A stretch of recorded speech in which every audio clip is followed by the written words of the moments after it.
आज का जो टॉपिक है वो है मौर्य आर्ट एंड आर्किटेक्चर। यह यूपीएससी के एग्जामिनेशन के लिए ही बहुत ही महत्वपूर्ण है। साथ ही साथ जितने भी स्टेट पीसीएस एग्जामिनेशंस होते हैं, पीएससी के एग्जामिनेशंस होते हैं, उसके मेंस के लिए भी बहुत ही इंपॉर्टेंट टॉपिक है।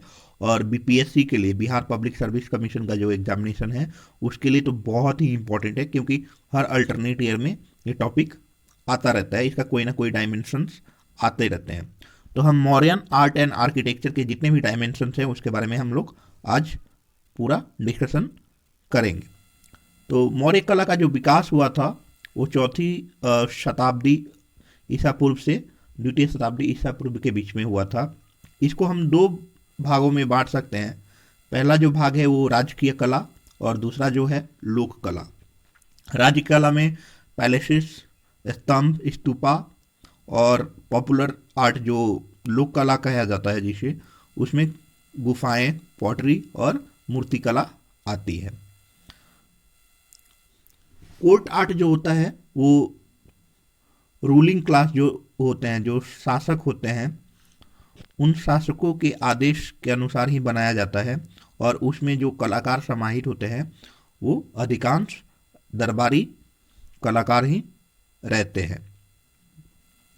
कोर्ट आर्ट में हम लोग, यानी जो राजकीय कला है, उसको हम लोग तीन भागों में मतलब उसमें तीन चीज़ें समाहित हैं। एक है पैलेसेस यानी महले, राजभवन, राज दरबार, आप जो भी बोले। दूसरा चीज जो है स्तंभ, और तीसरा जो है स्तूपा। ये मैं मौर्य कोर्ट आर्ट के बारे में बात कर रहा हूँ।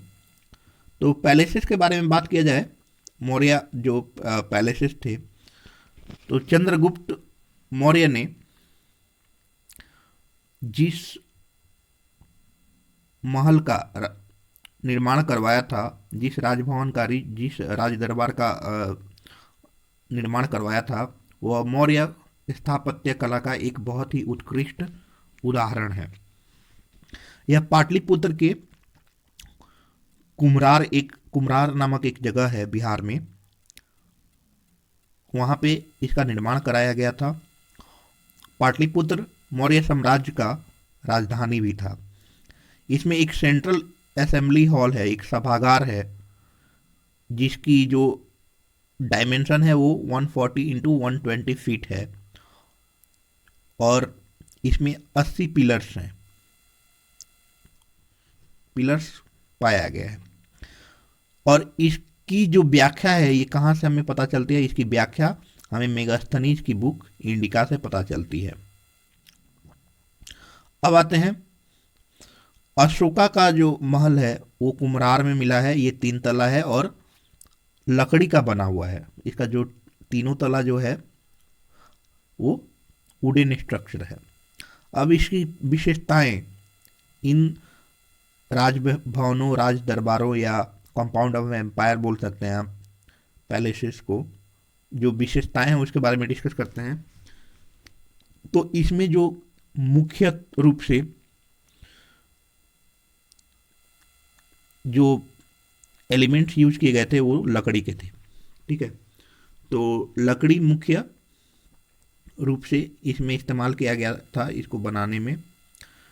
इसका जो सभागार है उसमें 80 पिलर्स थे। और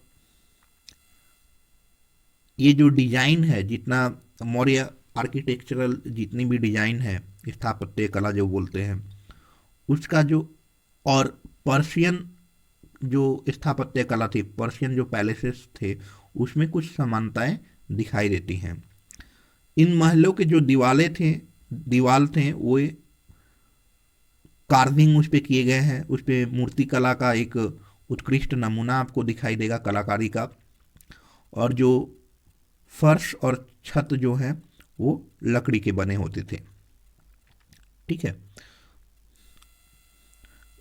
मेगास्थनीज ने इनका उल्लेख किया है अपना किताब में, और उन्होंने बोला है कि one of the greatest creations of Mankind, उन्होंने अपने बुक्स में लिखा है। ठीक है, और उन्होंने ये भी मेंशन किया था कि ये जो पैलेस है चंद्रगुप्त मौर्य का, वो एकेमेनिड प्लेसेस जो पर्सोपोलिस ईरान में है उनसे प्रेरित था। ग्रीक ट्रेवलर एरियन ने इनकी तुलना सूसा और इकबताना जो सेंट्रल एशिया ईरान में उपस्थित थे ये साम्राज्य, उनसे इनकी तुलना की है, उनके महलों से इनकी तुलना की है। अब डिस्कस करते हैं पिलर्स के बारे में, स्तंभ के बारे में। तो ज़्यादातर अधिकतर जो स्तंभ थे वो अशोका के शासनकाल में ही बनाए गए थे। इनका उद्देश्य था, क्या उद्देश्य था इनका, कि टेरिटोरियल एक्सटेंड करने का, मतलब सिंबल ऑफ स्टेट। ये जहाँ जहाँ ये पिलर्स पाए गए हैं वहाँ वहाँ आप समझ सकते हैं कि वहाँ वहाँ पर साम्राज्य का विस्तार हुआ है, वहाँ तक इनके साम्राज्य का विस्तार हुआ है, इसलिए इनको सिंबल ऑफ स्टेट भी कहा जाता है।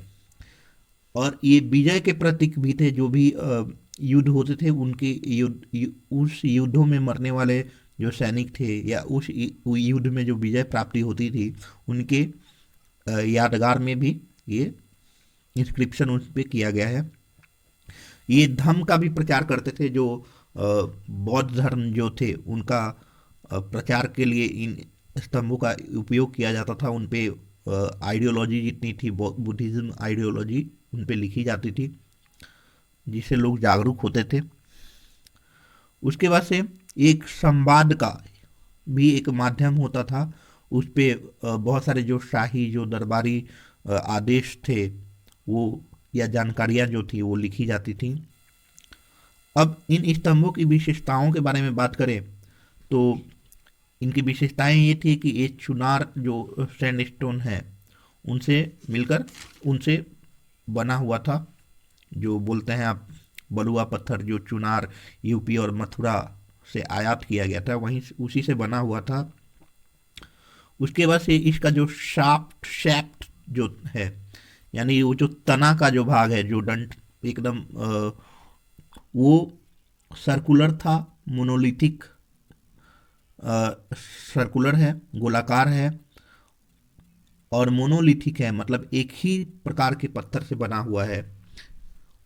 और टैपरिंग है। टैपरिंग कहने का मतलब ये हुआ कि वो उसकी जो चौड़ाई है वो नीचे से जब ऊपर जा रही है तो धीरे धीरे घटती जा रही है। ठीक है। उसके बाद से ये बहुत ही चमकदार हैं और इनकी जो एवरेज हाइट है वो 40 मीटर है। और सबसे जो महत्वपूर्ण बात यह है कि इसमें कोई भी मतलब बेस नहीं है, इसका कोई आधार नहीं है। पहले हम लोग घर बनाते हैं तो सबसे पहले नींव रखते हैं, तो इसमें कोई नींव नहीं है। पिलर को लाया गया है और डायरेक्ट इंस्टॉल कर दिया गया है मिट्टी में। ठीक है, डायरेक्ट लगा दिया गया है, तो इसका कोई नींव नहीं है। अब इसके जो स्ट्रक्चर्स की बारे में बात करें तो देखिए स्ट्रक्चर में क्या होता है कि इसको बोला जाता है शाफ्ट, शैफ्ट बोलते हैं, प्रोनाउंसिएशन में भी रॉन्ग। तो ये शैफ्ट है। उसके बाद से और जो विस्तार में इसको बात करेंगे तो ये तो आपका हो गया शैफ्ट। ठीक है, शैफ्ट। उसके बाद से ये जो पोर्शन है, इसको ये वाला जो पोर्शन उसको मेखला बोलते हैं, मेखला। उसके बाद से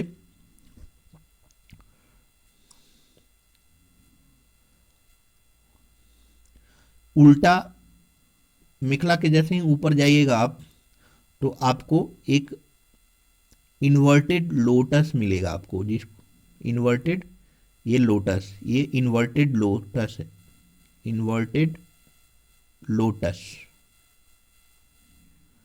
उसके बाद से ये इन्वर्टेड लोटस से थोड़ा सा ऊपर जाइएगा तो आपको मिलेगा कांथा। मैं बता रहा हूं ये कांथा है, कांथा या कांथी कहीं कहीं पे बोला जाता है, ये कांथा है। उसके बाद से उसके थोड़ा सा ऊपर जाइएगा तो आपको एक चीज मिलेगा, वो है चबूतरा टाइप का। ये चबूतरा है आपको,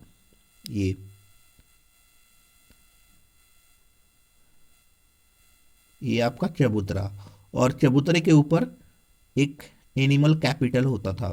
ठीक है, ये जो जैसे ये एनिमल है तो ये एनिमल कैपिटल इसको बोला जाता था, या सिंबल ऑफ कैपिटल आप बोल सकते हैं, एनिमल कैपिटल। तो ये टोटल स्ट्रक्चर था। इसको मेनली अगर हम कुछ भागों में बांटा जाए तो इसके चार कंपोनेंट्स होते थे। पहला जो था वो शाफ्ट यानी शैफ्ट, जो मेन पार्ट ऑफ पिलर्स जिसको बोला जाता है, पिलर्स का जो मुख्य भाग है। उसके बाद से आप आए तो इसका शैफ्ट की विशेषताएं ये है कि वह गोलाकार होता है और एक ही पत्थर से, एक ही प्रकार के पत्थर से बना होता है। और इसकी जो चौड़ाई है, ऊपर से जब नीचे से ऊपर जब जाती है तो इसकी चौड़ाई घटती जाती है। यह बहुत ही हाईली पॉलिश, बहुत ही चमकदार होता है और इस पे खुदाई करके लिखा हुआ रहता है और इसमें कोई भी नींव नहीं होती है। ये बेसलेस यानी बिना प्लेटफॉर्म के होती है। दूसरा जो पार्ट है, इस दूसरा जो इसका कंपोनेंट है ये जो पिलर्स का, वो है इन्वर्टेड लोटस। जो शाफ्ट के ऊपर वाला जो हिस्सा होता है, शाफ्ट के ठीक ऊपर वाला हिस्सा, उसको हम लोग उल्टा कमल कहते हैं। और कमल के ऊपर ही जैसे आप जाइएगा तो एक चबूतरा टाइप का रहता है और जिस पे एक एनिमल फिगर, एक जानवर का फिगर बनाया रहता है। तो वो चबूतरा है और चबूतरा के ऊपर एक जानवर का फिगर बनाया रहता है जिसको कैपिटल सिंबल हम लोग बोलते हैं, एनिमल फिगर्स। ठीक है, ये बुद्धिस्ट माइथोलॉजी को दर्शाता है। जैसे बुद्धिस्ट माइथोलॉजी को कैसे दर्शाता है हम लोग अभी डिस्कस करेंगे कि जैसे एलिफेंट का कहीं कहीं पे आपको फिगर मिलेगा। जैसे फारुखाबाद उत्तर प्रदेश का जो पिलर्स है उस पे आपको एनिमल्स के, एलिफेंट के आपको फिगर मिलेंगे। वो सिद्धार्थ जो गौतम बुद्ध का बचपन का नाम था, उनके जन्म की जो घटनाएं हैं उसका प्रतीक है। लायन जो कहीं कहीं पे आपको उस चबूतरे पे आपको जो पिलर है उस पे शेर मिलेंगे। वो शेर शाक्य ट्राइब, उनकी जो वो जिस ट्राइब से आते थे, वो शाक्य ट्राइब से आते थे, तो उसका प्रतीक है लायन। ठीक है, और लायन को अगर दो भागों में बांटा गया है, मतलब एक जगह कहीं कहीं पे आपको सिंगल लायन मिलेगा, कहीं कहीं पे चार लायन मिलेंगे। तो सिंगल लायन आपको लौरिया नंदनगढ़ बिहार में आपको मिलेगा सिंगल लायन। और आप जब सांची या सारनाथ के जो स्तंभ पे जो शेर का आप फिगर देखेंगे, जो एक दूसरे के अपोजिट में बैठे हैं एक दूसरे के साथ, तो वो चार लायंस आपको सांची एंड सारनाथ में मिलेंगे। जो ऋषभ है, जो बुल जिसको बोला जाता है, वो बुद्धिज्म में, बौद्ध धर्म में समृद्धि को दर्शाता है। ये आपको कहाँ मिलेगा? रामपुरवा जो स्टोन पिलर है उस पे मिलेगा बुल, ऋषभ यानी बैल। अब जान लेते हैं कि कहाँ कहाँ कौन कौन से मुख्य पिलर्स उपस्थित हैं। तो सारनाथ में आपको लॉयन कैपिटल मिलेगा। ये सारनाथ कहाँ है? वाराणसी में। इसकी विशेषता ये है कि यह भी सैंडस्टोन से बना हुआ है, 45 फीट ऊंचा है और इसमें वही चुनार पत्थर का यूज किया गया है। इसमें आपको चार लायंस मिलेंगे बैक टू बैक। ठीक है, दोनों एक दूसरे के एक मतलब चारों दिशाओं में मुंह किए हुए आपको मिलेंगे। और इसका जो चबूतरा है वो गोल है और चबूतरे पे आपको क्या मिलेगा? एक व्हील, जो लॉ, व्हील ऑफ लॉ, मतलब हमारे जो संविधान में जो लॉ में व्हील यूज किया गया, अशोका चक्र जिसको बोला जाता है, तो अशोका चक्र है, फिर एनिमल, फिर अशोका चक्र, फिर एनिमल, एक मतलब वेराइटी ऑफ एनिमल और अशोका चक्र, ऐसे करके उसका जो राउंड एबाकस है जिसको हम चबूतरा बोलते हैं उस पर ये ड्राइंग किया गया है। जो लोटस है वो घंटी के प्रकार का है, बेल शेप है।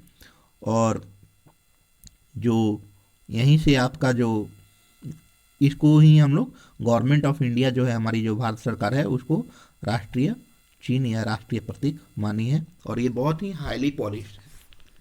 तो ये इसकी विशेषताएं होंगी। अब आते हैं जो सांची पिलर पे जो मध्य प्रदेश में है, सांची स्तूपा के पास, उसकी क्या विशेषताएं हैं। उसकी विशेषताएं हैं कि इसमें भी 4 लायंस हैं, आपके 4 शेर हैं, और इसकी जो हाइट है वो है 42 फीट। और लौरिया नंदगढ़ जो है, नंदनगढ़ जो 26 किलोमीटर बेतिया वेस्ट चंपारण बिहार में 26 किलोमीटर बेतिया से दूर है, इसकी दूरी पड़ेगी। उसकी एक विशेषता ये है कि ये भी सैंडस्टोन से बना हुआ है, 12 मीटर इसकी लंबाई है। इस पे एक शेर बैठा हुआ है, ठीक है। और इस पे अशोका के 6 आदेश जो है वो इस पे लिखा गया है खुदाई करके, और ये बहुत ही चमकदार है। उसके बाद से जो नेक्स्ट जो आता है रामपुर व वेस्ट चंपारण में भी पड़ता है, बिहार चंपारण में ही पड़ता है बिहार में। इसमें आपको एक बुल मिलेगा, हम्प बुल, मतलब जिसका कुबड़ निकला हुआ है। और इसमें पर्शियन यानी पारसी और भारतीय एलिमेंट्स इसमें कुछ दोनों मिश्रित हैं। इसमें एक इसका जो व्हील है उस पे, इसका जो चबूतरा है जो उस पे फ्लावर का डिजाइन किया गया है, फूल का डिजाइन किया गया है। यहाँ पे आपको 2 मिलेंगे, रामपुर वेस्ट चंपारण में आपको 2 पिलर मिलेंगे। इसमें एक बुल का है और एक लायन का है। लायन में क्या है, लायन वाला का कि उसका जो हेयर है वो डिजाइन हेयर है, मतलब एकदम डिजाइनिंग आपको दिख ही रहा होगा पिक्चर में, और लायन बैठा हुआ है चबूतरे पे। उसके बाद से सांकीसा पिलर जो फारुखाबाद यूपी में है, उसकी विशेषता क्या है कि इस पिलर पे जो जानवर हैं वो एनिमल फिगर कौन सा है, एलिफेंट। और जो चबूतरा है उस पे वो क्या है, गोल है, और उस पे ताड़ जो पेड़ होता है, ताड़ जिसे ताड़ी भी बनाया जाता है बिहार में, तो उसके पंखे का, उसका जो पत्ता जो होता है पंखे के साइज का, पंखे के टाइप का होता है, तो उसी का डिजाइन है। अब आते हैं इलाहाबाद पिलर में। तो इलाहाबाद पिलर जो है उसकी विशेषता ये है कि ये 3rd सेंचुरी में बनाई गई थी। उसके बाद से इस पे अशोका के, समुद्रगुप्त और जहांगीर, ये तीनों राजाओं ने अपने अपने समय में इस पे खुदाई करवाई थी, खुदाई करा के कुछ लिखवाया था इस पे। उसके बाद से इनका जो फिगर है, मतलब इस पे जो एनिमल कैपिटल है या आप सिंबल कैपिटल बोले, वो लायन है यहाँ पे। और इसका जो गोलाकार जो चबूतरा है उस पे कमल और हनीशकल, मतलब मधु लवंग हिंदी में बोलते हैं, उसका पिक्चर दिया हुआ है। तो अब एक जो लास्ट बचा है वो है रुम्नी देई पिलर। ये लुम्बिनी नेपाल में है। इसकी विशेषता ये है कि इस पे भगवान बुद्ध की जो जन्म हुई थी उसके बारे में इसमें बताया गया है। उसके बाद से इसमें टैक्सेस में जो छूट मिली थी उसको इस पे लिखा गया है। उसके बाद से अशोक जब लुम्बिनी गए थे घूमने, यात्रा करने, तो उसके बारे में इसमें वर्णन है। और इसका जो एनिमल जो फिगर है यानी जो सिंबल ऑफ कैपिटल है वो है हॉर्स, ठीक है। अब हम चलते हैं, बात करते हैं स्तूपा के बारे में। स्तूपा के बारे में बात करेंगे हम लोग। तो स्तूप जो थी वो बौद्ध कला के रूप, मतलब एक बहुत ही उत्कृष्ट नमूना है बौद्ध कला का, और जिसके तहत बुद्ध के अवशेषों एवं प्रतीकों की पूजा की जाती है। मतलब बौद्ध कला का ही एक रूप है, और इसके तहत बुद्ध के अवशेष जितने भी थे, जितने भी प्रतीक थे, उनकी पूजा की जाती थी। सांची का जो स्तूप है उसको यूनेस्को के विश्व विरासत सूची में शामिल किया गया है। अब चलिए इसके स्ट्रक्चर के बारे में बात करें, इसकी संरचना के बारे में बात करें, तो आपको यहाँ पे तोरण मिलेंगे। तोरण मतलब ये जो तोरण है ये प्रवेश द्वार है, ठीक है। ये आपको साउथ में मिलेंगे, आपको ईस्ट में मिलेगा, आपको वेस्ट में भी मिलेगा, ये सारे प्रवेश द्वार है। उसके बाद से जब हम उससे थोड़ा सा ऊपर जाएंगे तो आपको ये स्तूप के चारों ओर एक घेरा मिलेगा। ये आपको ये घेरा मिलेगा, ये घेरा, एक मिनट में बता रहा हूँ। ये आपको पूरा घेरा मिलेगा, ये जो फेंस है ये वाला घेरा है। उसके बाद से जब आप उसके थोड़ा सा ऊपर जाइएगा तो आपको एक प्रदक्षिणा पथ मिलेगा, मतलब चबूतरा जो हो, ये चबूतरा है, ठीक है, ये चबूतरा है। और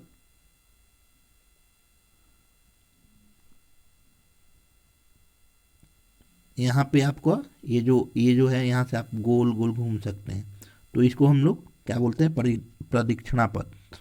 ओके, अब यहाँ पे दोनों साइड से सीढ़ियाँ है, ये सीढ़ी, ये दोनों तरफ से सीढ़ी है, आप उससे ऊपर जा सकते हैं। उसके बाद से ये जो है वो, इसको गुंबद बोल देंगे हम। ये जो है ये गुंबद है, डोम। थोड़ा सा डोम जो हुआ उसके ऊपर थोड़ा जाइएगा तो आपको ड्राइंग में मिल रहा होगा कि यहाँ पे ये हर्मिका है। हर्मिका एक पेटीनुमा संरचना है जिसमें बुद्ध के अवशेष रखे जाते थे।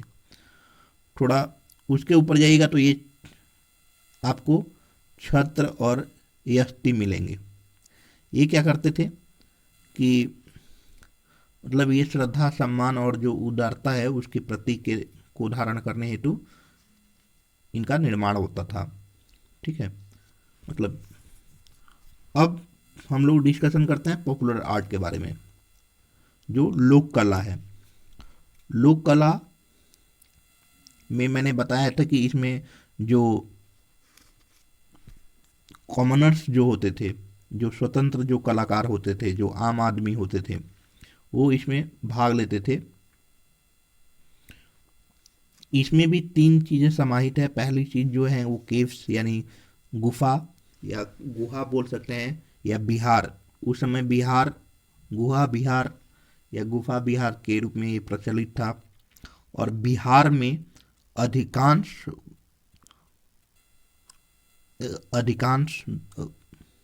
बिहारों के चलते, इन गुफाओं के चलते ही इनका नाम बिहार पड़ा था, ऐसे लोग एक धारणा मानी जाती है। अब उसके बाद से बी में कन्वर्ट हो गया। तो चलिए इन गुफाओं के बारे में, इन बिहारों के बारे में जान लेते हैं। तो ये जो बिहार थे वो किसे बने हुए थे? ये जो गुफा थे, जो बिहार थे, वो चट्टानों, जो चट्टानों से काट कर, जो चट्टानों के जो पत्थर है उनको, मतलब चट्टानों को काट कर बने होते थे।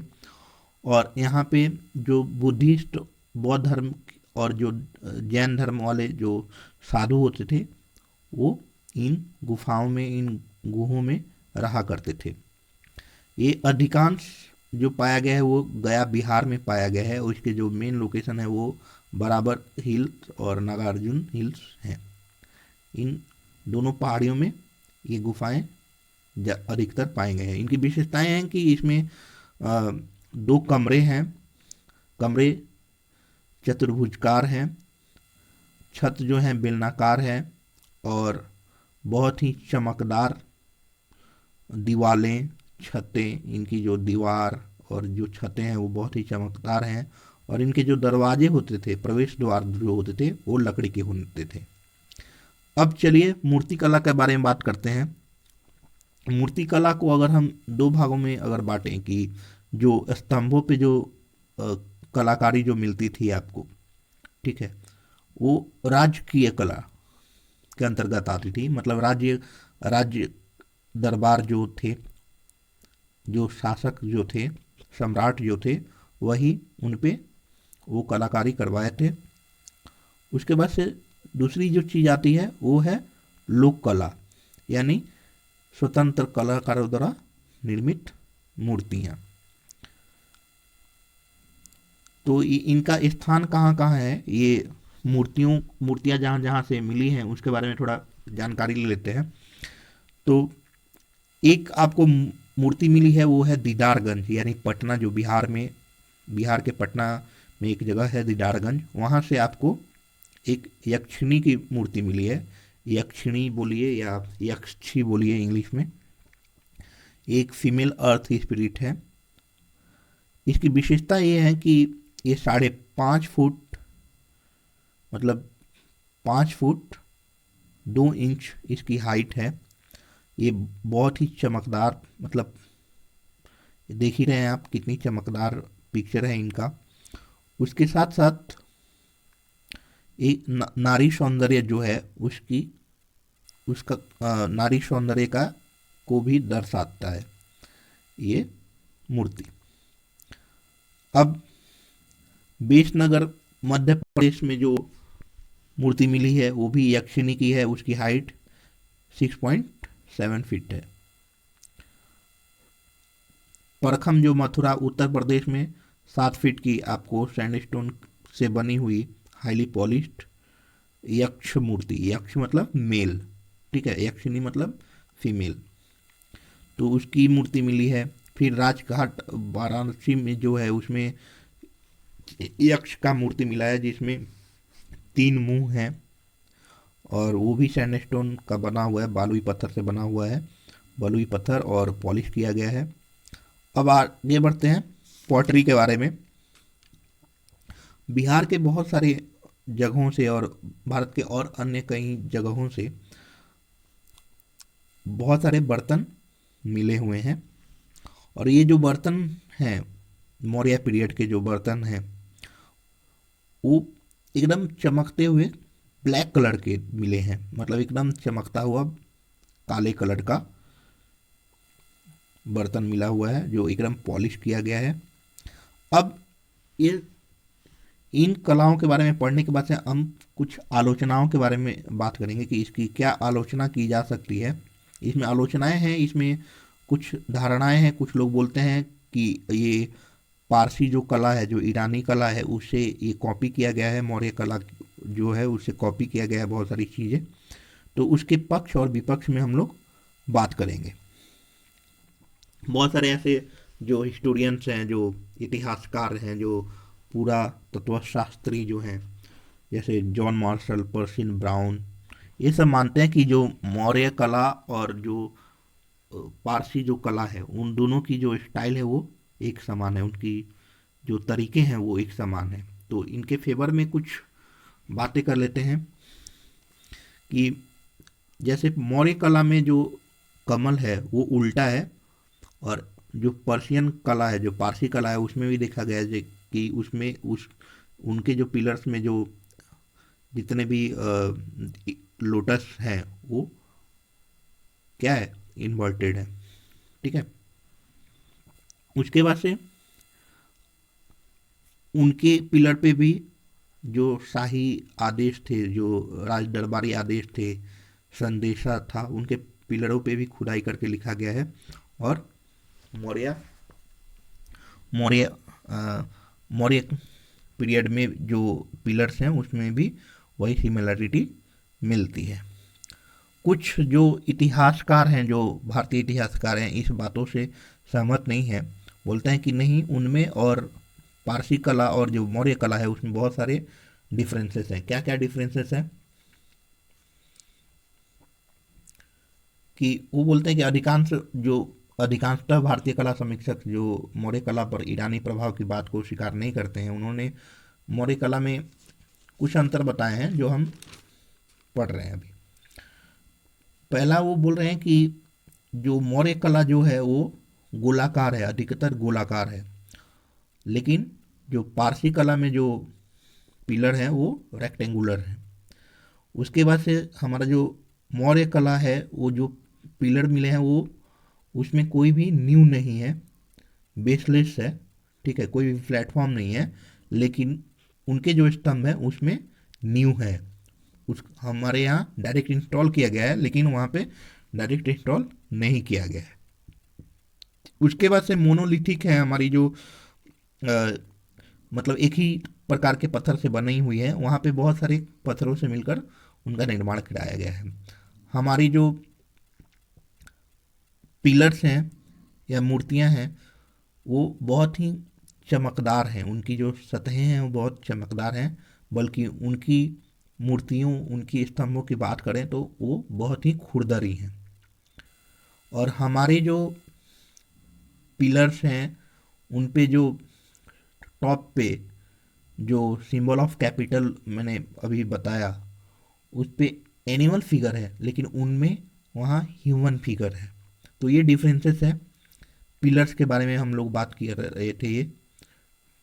अब पैलेस के बारे में बात करते हैं। तो हमारी जो पैलेस हैं, मौर्य पीरियड की जो पैलेसेस हैं वो पत्थर और लकड़ी दोनों से मिलकर बनी है, लेकिन उनकी जो महलें हैं, उनकी जो राज दरबारें हैं वो खास मुख्य रूप से पत्थरों से ही बने हैं। तो ये डिफरेंसेस है। मौर्य कला में जो बुद्धिज्म का जो संबंध है जो साफ साफ झलकता है मौर्य कला के जितने भी आर्किटेक्चर, जितने भी मूर्ति आप देखें, तो उसके बारे में उनके प्रभावों के बारे में हम लोग डिस्कस करते हैं। तो मौर्य कला को आप देखेंगे, मौर्य कला को आप जब पढ़ेंगे तो उससे साफ साफ पता चलता है कि उसमें बुद्धिस्ट जो कल्चर है, जो संस्कृति है, या जो बुद्धिज्म के प्रति जो समर्पण है वो साफ साफ आपको मिल जाएगा। कैसे? जैसे पहला जो उस पे जितने भी स्तंभ है, उन पे जितने भी अभिलेख जितने भी लिखे गए हैं, उनका उद्देश्य बुद्धिस्ट जो परंपरा है उसको बढ़ाना और बुद्धिस्ट संस्कृति को आगे बढ़ाना, लोगों तक पहुंचाना।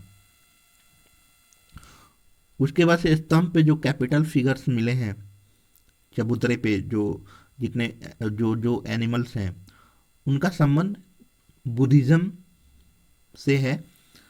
बुद्धिज्म के हिसाब से उनका अलग अलग महत्व है। जैसे एलिफेंट है, एलिफेंट में आपको जो हाथी जो बुद्धिज्म में गौतम बुद्ध के जन्म घटना से संबंधित माना जाता है। फिर वो जो चक्र है, वो चक्र धर्म चक्र परिवर्तन बुद्धिज्म के अनुसार उनका प्रतीक माना जाता है। घोड़ा जो है, घोड़ा का जो आप सिद्धार्थ जब वो राजकुमार थे तो उन्होंने अपना पूरा जो शाही जो जीवन था अपना वो त्याग कर ज्ञान की खोज में निकल गए, तो उसका प्रतीक है, बुद्धिज्म में उसका जिक्र मिलता है। फिर बुल जो बैल वृषभ जो है वो बुद्धिज्म के अनुसार समृद्धि का प्रतीक है। तो इससे पता चल रहा है कि कितना प्रभाव है मौर्य कला में बुद्धिज्म का। जो स्तूपा बनाए गए थे मौर्य काल में वो बुद्धिस्ट जो साधु थे उनके कब्रिस्तान के रूप में यूज किया जाता था। उसके बाद से बहुत सारे जो बिहार बनाए गए, जो गुफाएं जो बनाई गई, वहाँ पे उसमें कौन रहते थे? बुद्धिस्ट साधु रहते थे। उसके बाद से जितने भी मूर्ति कला आपको यक्ष या यक्षिणी को मिला गया है वो बुद्धिज्म, जैनिज्म और खासकर और उसके साथ साथ हिंदुओं में भी अब वो सैक्रेड फिगर्स के रूप में उनको माना जाता है। अब आप इसके बाद से ये पढ़ने के बाद से आप अपने हिसाब से कंक्लूजन बना सकते हैं। जो जो पढ़े हैं उसकी कुछ विशेषताएं संक्षेप में लिखने के साथ साथ आप कंक्लूजन में ये भी लिख सकते हैं कि वास्तव में मौर्य कला के विभिन्न रूपों में स्थापत्य कला एवं मूर्ति कला व्यवस्थित एवं विस्तारित हुआ, साथ ही साथ कला में उन मौलिक तत्वों का भी समावेश हुआ, जो आगे के वर्षों में निरंतर विकसित एवं व्यवस्थित होते हुए बिहार एवं भारत की कला, परंपरा और संस्कृति के विकास के लक्षण बन गए। Thank you.